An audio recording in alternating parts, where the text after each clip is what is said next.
Seja muito bem-vindo, seja muito bem-vinda. Hoje nós vamos transmitir mais uma mensagem do Senhor. Essa mensagem aqui foi transmitida, ou melhor, ministrada no dia 30, o último domingo do mês de agosto, na Igreja Presbiteriana Betel em Iguatemi. Meu nome é Nilson e eu gostaria que você abrisse a sua Bíblia na carta do apóstolo Paulo aos Efésios, capítulo 1, versículos 17 e 18. Permaneça com a sua Bíblia aberta, como de costume.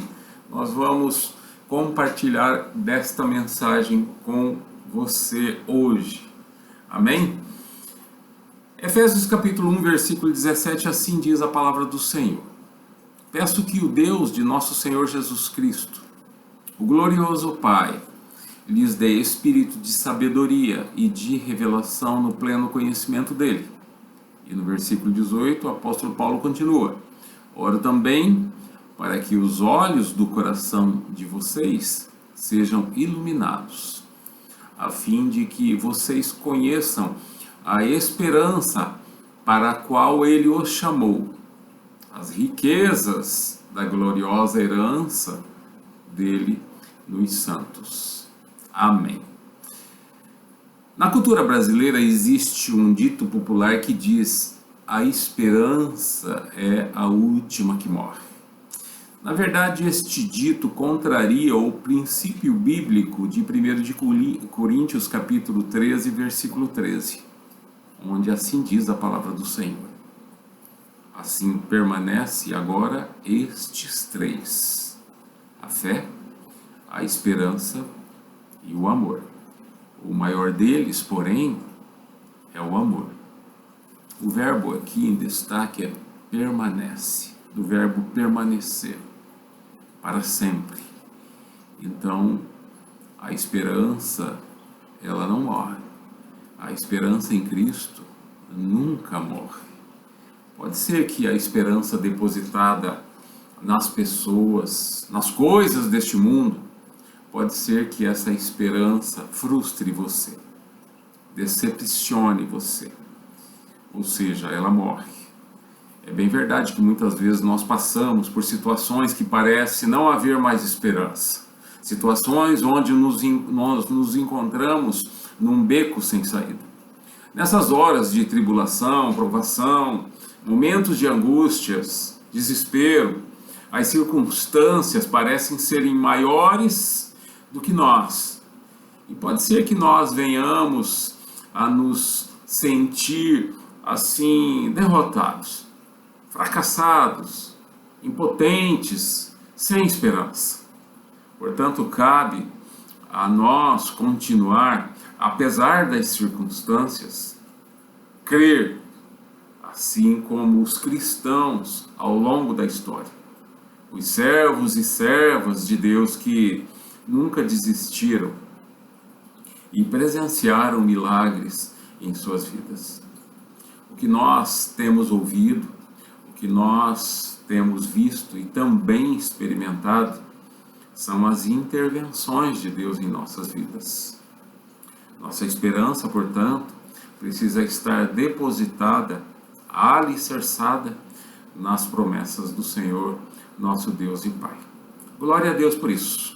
E a carta aos Efésios é uma carta endereçada aos cristãos da cidade de Éfeso, atual Turquia, e ela foi escrita provavelmente no ano 60 depois de Cristo, pelo apóstolo Paulo, sendo que este, quando escreveu, estava preso em Roma. E o texto lido pelo apóstolo Paulo, os versículos 17 e 18, quando ele fala à igreja de Éfeso, ele faz algumas considerações a respeito da espiritualidade daqueles irmãos. Seria interessante se você lesse o capítulo 1, dos versículos de 1 a 23, esse texto, para que você consiga compreender e entender o que estava se passando ali. Qual era o motivo dessa menção de Paulo aos irmãos da igreja em Éfeso. E ele vai aqui nos informar, e você pode observar, acompanhando comigo aí na sua Bíblia, que no versículo 15 o Paulo vai falar sobre a questão da fé daqueles irmãos. E ele vai dizer, eles eram irmãos que tinham fé em Jesus. Versículo 15. E no mesmo versículo 15 ele vai também informar que eles tinham amor uns pelos outros, ou seja, havia comunhão naquela igreja.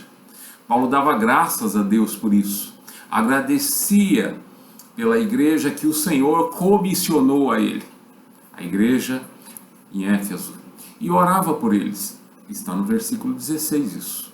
E no versículo 17 também Paulo orava pelos irmãos, pelos cristãos ali da igreja, e ele dava graças a Deus e também pedia a Deus que lhes concedesse um espírito de sabedoria e de revelação, para que conhecessem melhor a Deus. Paulo também vai informar no versículo 18 que ele orava para que a mente desses irmãos fosse iluminada e eles pudessem conhecer a esperança para a qual Deus nos chamou e as riquezas da gloriosa herança dele nos santos. Graças a Deus por isso. Que oração. Então o assunto aqui é gratidão. O assunto aqui é a ação de graças, ou seja, a gratidão a Deus pelo que Ele já fez por nós em Cristo Jesus. Paulo vai falar sobre as bênçãos de Deus em Cristo Jesus.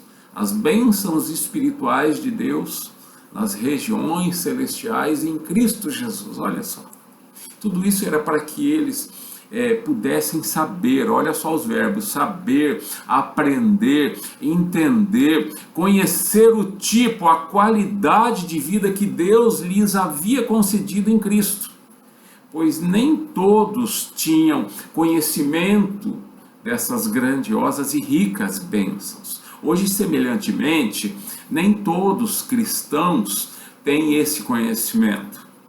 Pode ser que alguém muito próximo de você possa se dizer religioso, até mesmo cristão, mas pode ser que essa pessoa não tenha um conhecimento mais aprofundado sobre a palavra de Deus, sobre as bênçãos espirituais de Deus em Cristo, sobre as convicções, as certezas dessa graça maravilhosa que Deus dispensou a cada um de nós e foi derramada sobre nós, tá? Através de Cristo Jesus, em Cristo Jesus. E é por isso que nós precisamos proclamar, nós não podemos parar. O que nós estamos fazendo aqui é pregando a palavra de Deus, mas nós precisamos proclamar com as nossas vidas, e proclamar é lá fora, é no dia a dia, é na escola, é no trabalho, é no lazer, no nosso contexto. Nós precisamos proclamar utilizando-se de palavras ou até mesmo sem palavras, com o nosso testemunho, a nossa vida. Precisa haver coerência na nossa forma de viver. E é fácil evangelizar, é fácil proclamar. Então somente diga quem você era, como você estava, o que Deus fez em sua vida e quem você passou a ser depois disso em Cristo Jesus. Por isso que o apóstolo Paulo, ele orava, ele intercedia através de Cristo, por intermédio de Cristo, pela igreja. Ele pedia a Deus. E nós também precisamos pedir a Deus, tá, em oração uns pelos outros, para que sejam concedidos entendimento, sabedoria, conhecimento dessas bênçãos tão elevadas que Deus dispensou a nós em Cristo Jesus. Isso faz com que a gente possa viver de uma maneira que possa agradar a Deus, uns ajudando uns aos outros, Deus nos concedendo o espírito de revelação, sabedoria, através do pleno conhecimento dele. Por isso que ele ilumina os olhos da nossa mente, ou seja, que Deus, através do Espírito Santo, vai nos conceder essa iluminação do Espírito Santo. Paulo suplicava então pelos Efésios E isso também nós precisamos fazer, pedir a Deus uns pelos outros. Eu vou fazer minhas essas palavras do apóstolo Paulo e pedir também, em nome de Jesus, a Deus, que o Senhor faça exatamente isso conosco, com a nossa igreja, com o povo de Deus. A proposta da nossa mensagem hoje, eu gostaria que você fixasse bem isso hoje, é que somente Deus, em Cristo, nos concede espírito de sabedoria, espírito de revelação, que é conhecimento de Deus, mente iluminada e, consequentemente, discernimento na esperança do amanhã. E essa esperança no amanhã é justamente a herança que nós temos em Cristo, a herança dos santos, a vida eterna. Como eu disse a vocês, o contexto dessa palavra, o assunto do que Paulo trata, de que Paulo trata aqui, ele está tratando com a igreja em Éfeso, quando escreve essa carta, é sobre as bênçãos espirituais em Cristo. E o primeiro ponto dessa nossa mensagem é: somente em Cristo é possível conhecer mais de Deus. Somente em Cristo nós podemos conhecer mais de Deus. Trata-se da mais elevada de todas as formas de conhecimento. Enquanto o ateu, o agnóstico, o teísta, ele afirma que não há Deus a ser conhecido, e o agnóstico teísta, ou seja, aquele que é mais maleável, podemos dizer assim, ele vai dizer que se há Deus, não há como conhecê-lo. O apóstolo Paulo, em relação a isso, ele vai dizer: olha, eu tive uma experiência pessoal com Jesus. Eu constatei o que a vida em Cristo pode proporcionar a cada um de nós. E também constatei que esse conhecimento não é possível sem a presença do Espírito Santo, sem a atuação do Espírito Santo em nossas vidas, que proporciona conhecimento a Deus. É somente o Espírito Santo de Deus que pode abrir o nosso entendimento, a nossa mente, para que nós possamos conhecer mais de Deus. É Deus quem faz isso em nossas vidas através do Espírito Santo. A ignorância de Deus, ou seja, a falta de conhecimento de Deus, leva o ser humano à ruína, à condenação. Pode olhar para o contexto atual, a história, os fatos, as notícias. Pessoas sem Deus estão cometendo atrocidades horríveis, coisas tremendamente difíceis. Por isso que o cristão precisa crer no conhecimento de Deus, precisa depositar a sua esperança tão somente em Deus, pedir a Deus em oração: Deus, ilumina a minha vida, Deus, concede Espírito Santo à minha vida. Por isso que João capítulo 13, versículo 3 vai nos informar: esta é a vida eterna, que te conheçam, o único Deus verdadeiro, e a Jesus Cristo, a quem enviaste. A salvação é conhecimento pessoal de Deus. Pergunta: mas e o caminho? Quem é o caminho? Jesus Cristo assim afirmou, João 14,6. Eu sou o caminho, a verdade e a vida. Ninguém vem ao Pai a não ser por mim. As religiões afirmam: todos os caminhos levam a Deus. Errado. Jesus é o caminho. Tem que passar por Jesus. João capítulo 8, versículo 32 vai assim nos informar: e conhecerão a verdade. Jesus é verdade. E a verdade vos libertará. A verdade libertará vocês. Jesus afirmou em João capítulo 15, versículo 5: sem mim, vocês não podem fazer coisa alguma. Filipenses capítulo 1, versículo 6, o apóstolo Paulo, entendendo essas verdades, assim conclui: aquele que começou a boa obra em vocês vai completá-la até o dia de Cristo Jesus. Somente aquele que começou boa obra sustenta essa boa obra. Somente aquele que começou essa boa obra completa essa boa obra. Deus. Então a santificação é o conhecimento crescente de Deus, e o executivo, o que processa isso, o que executa isso, é o Espírito Santo de Deus. 1 de Coríntios capítulo 13, versículo 12, na parte B, parte final desse texto, assim diz a palavra do Senhor: então conhecerei plenamente, da mesma forma como sou plenamente conhecido. Então conhecerei plenamente da mesma forma como sou plenamente conhecido. O texto nos informa que a glorificação é o conhecimento perfeito de Deus, e isso somente na glória.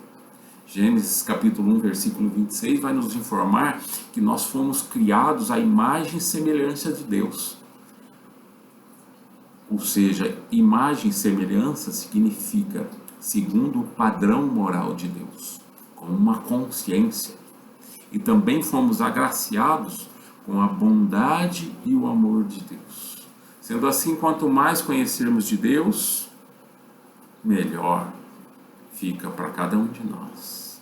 Sendo assim, quanto mais conhecermos de Deus, quanto mais próximos estivermos do ideal bíblico de Deus para as nossas vidas, melhor para cada um de nós. Não basta saber quem Deus é preciso conhecê-lo melhor, como pai, como amigo, como um conselheiro.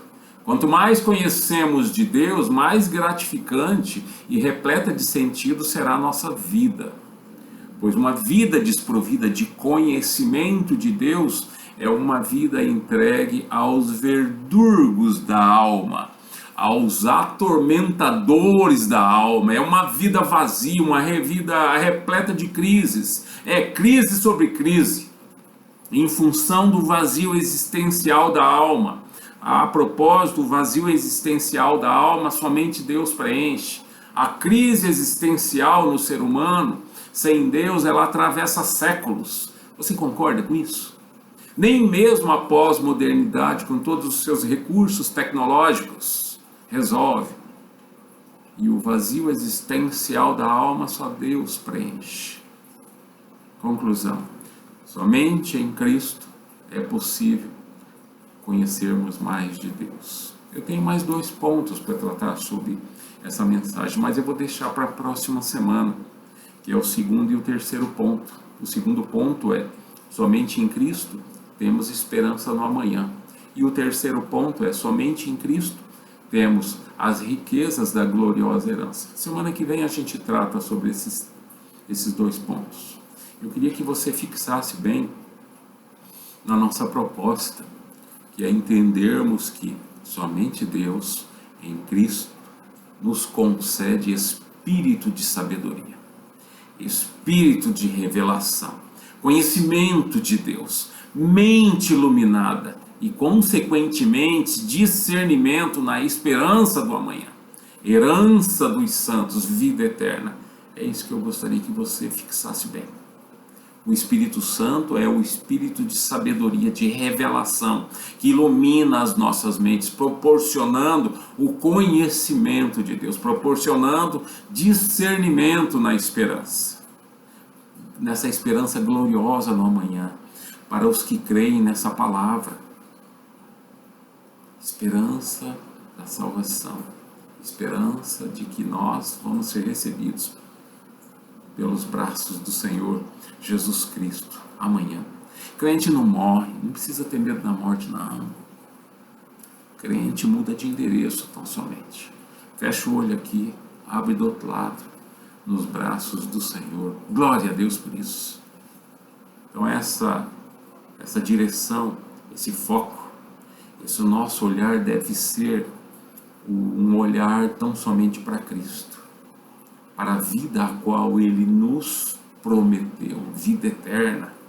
Portanto, precisamos vigiar, estarmos alertas, pois ele voltará, ele está voltando. 1 de Coríntios, capítulo 2, versículo 9, vou deixar uma palavra para você aqui. Essa palavra é de Deus, essa palavra ela proporciona ânimo, animação, encorajamento e também esperança no amanhã. Olha só o que diz, 1 de Coríntios, capítulo 2, versículo 9. O Paulo reproduz aqui uma visão que o Senhor Jesus Cristo permitiu a ele. Está registrada também em Isaías capítulo 64, versículo 4, quando assim escreve e nos permite uma imaginação, uma cena do que o Senhor reserva para aqueles que depositam nele a sua esperança. As riquezas, a gloriosa herança, quando assim diz, 1 de Coríntios capítulo 2, versículo 9. Olho nenhum viu, ouvido nenhum ouviu, mente nenhuma imaginou que Deus preparou para aqueles que o amam. Amém. Vamos orar. Eu gostaria de orar com você. Oração é o fôlego da alma. A oração faz bem. Quem ora tem uma melhor qualidade de vida, vive melhor. Lança as ansiedades aos pés do Senhor Jesus Cristo, as preocupações aos pés do Senhor Jesus Cristo. Oremos. Deus, em o nome de Jesus, concede a nós o seu Espírito Santo, Senhor. Dá sabedoria, Senhor. Espírito Santo de revelação e iluminação da nossa mente, Deus, que é o conhecimento de Ti. Ilumina as nossas mentes, Deus, concede a cada um de nós discernimento, ótica espiritual. Firma as nossas convicções, as nossas certezas, Senhor, no amanhã. Essa é a nossa oração, Deus, em o nome de Jesus. Amém. Que a graça e a paz de nosso Senhor Jesus Cristo, o amor de Deus, a comunhão e as consolações do Espírito Santo de Deus seja sobre a sua vida, a vida da sua família, a extensão da sua família, o seu trabalho, sobre a vida daqueles que professam a fé no Senhor Jesus Cristo, sobre a vida da igreja do Senhor Jesus Cristo, os nossos irmãos em Cristo, os missionários, todos aqueles que estão levando essa palavra, essas boas novas às pessoas. Deus, em nome de Jesus, fortalece-nos, encoraja-nos a continuarmos caminhando. Amém. Deus abençoe você, Deus abençoe a sua vida. Tenha uma boa semana. Deus abençoe os seus. Deus te proteja, Deus te guarde. Se cuida, tá bom? A gente se vê. Abraços.